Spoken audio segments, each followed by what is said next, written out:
Nobody in that room expected it to go that far. The hearing had been running for nearly an hour, and the tone up to that point had been the kind of controlled adversarial politeness that Washington perfected over decades of televised confrontation. Questions asked precisely enough to create a record, answers delivered carefully enough to avoid one, the kind of exchange that produces nothing and leaves everyone exactly where they started. Then J.D. Vance leaned forward.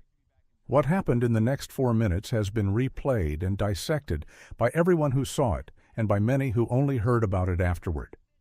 Because what Vance did was not what anyone in that chamber had been expecting him to do. He did not ask a question designed to score a point and move on. He asked a question that had an answer, a specific documented verifiable answer that Hillary Clinton was sitting 3 feet away from and could not give. The setup had been weeks in the making. Vance had not walked into that hearing room carrying a general argument. He had walked in carrying a timeline, a sequence of events reconstructed from documents that had been moving through congressional review channels for months. Documents that individually told incomplete stories but together formed something that was very difficult to explain away. His staff had spent considerable time making certain that every piece of that timeline was sourced, that every date matched the record, that there was no version of events that could be offered in response that would make the sequence look like anything other than what it was. Clinton arrived at the hearing with the confidence of someone who had survived more congressional scrutiny than almost anyone in American political history. She had sat in rooms like this before. She knew how hearings worked. She knew how to run out the clock on a line of questioning, how to answer the question adjacent to the one being asked, how to use the procedural rhythm of a hearing to prevent any single exchange from developing into something that could not be managed. What she did not know was what Vance had in the folder in front of him. He started quietly. The first 2 questions were almost conversational. He was establishing a baseline, getting her on the record about things she had no reason not to confirm. Dates, roles, decisions that were documented clearly enough that disputing them would have been more damaging than acknowledging them. Clinton answered those questions with the practiced ease of someone who had been through this process many times, precise enough to seem cooperative, vague enough to preserve room for what came later. Then Vance picked up the first document. He did not wave it.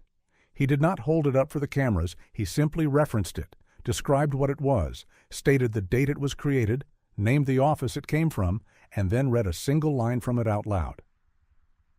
The line he read described a decision, a specific decision made at a specific time by a specific office.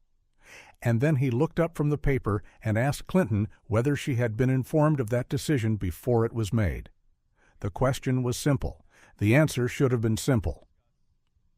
But the answer Clinton gave was not simple. It was the kind of answer that buys time without actually providing information, and Vance had anticipated exactly that. Because the second document he picked up was a communication, an internal communication that referenced the decision from the first document, and it had been sent to an address that Clinton had just implicitly denied being connected to at that stage of the process. He read the relevant line. He set the document down.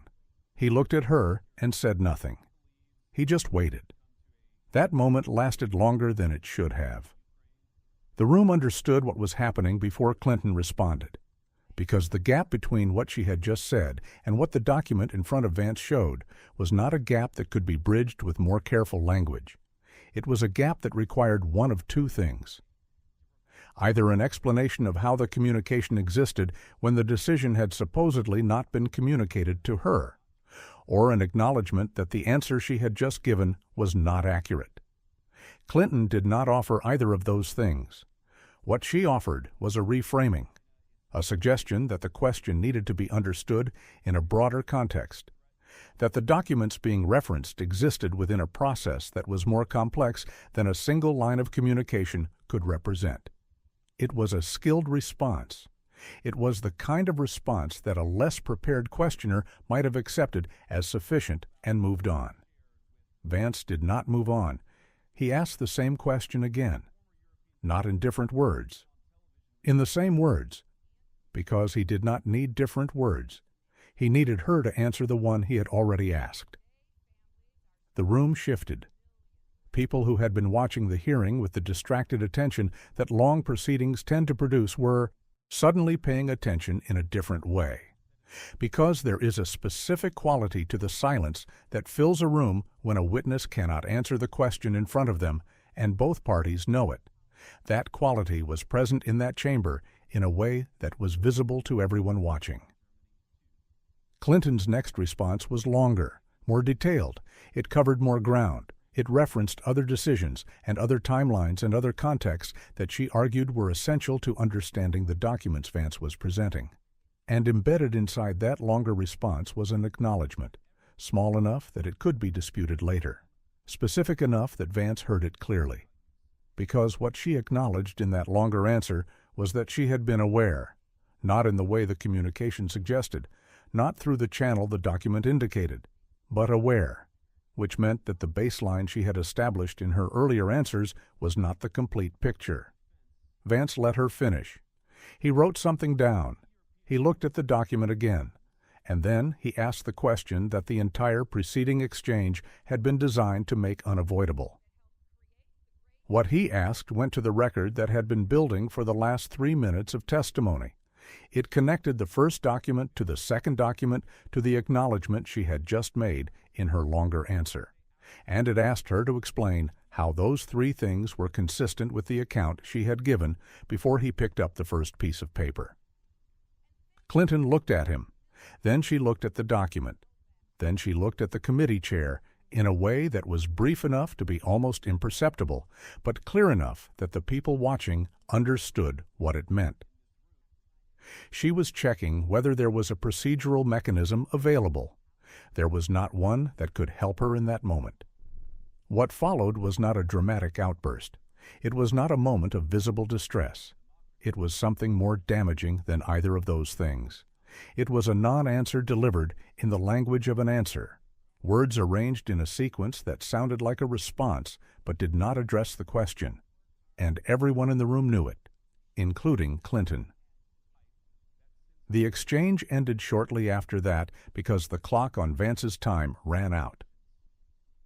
But the record it created did not end with the clock, because what those 4 minutes produced was a sequence of documented contradictions that were now part of the official record of that hearing, not allegations, not interpretations, a sequence that existed in the transcript and in the documents that had been entered into evidence and in the acknowledgement that Clinton herself had made in her longer answer. Vance had not needed more time. He had used exactly the time he had to build exactly the record he came to build. The room did not erupt. Washington hearings almost never do. What happened instead was quieter and in some ways more significant. The people in that chamber who understood what they had just watched began making calls before the hearing was even over. Clinton's team released a statement within the hour. It was carefully written. It addressed the general subject of the hearing without referencing the specific exchange. It was the kind of statement that is designed to create a parallel narrative fast enough that the original moment gets buried under competing interpretations before it can fully land. Whether that works depends on what comes next, because the documents Vance used that day are now part of the congressional record. They can be requested. They can be reviewed. They can be compared against everything that was said in that room and against everything that has been said publicly before and since. Vance knew that when he walked in. The hearing was not the destination. The record was. And the record from that day is now sitting in a file that is not going anywhere. The room went silent when it mattered, and silence in a hearing room has a way of being very loud for a very long time afterward.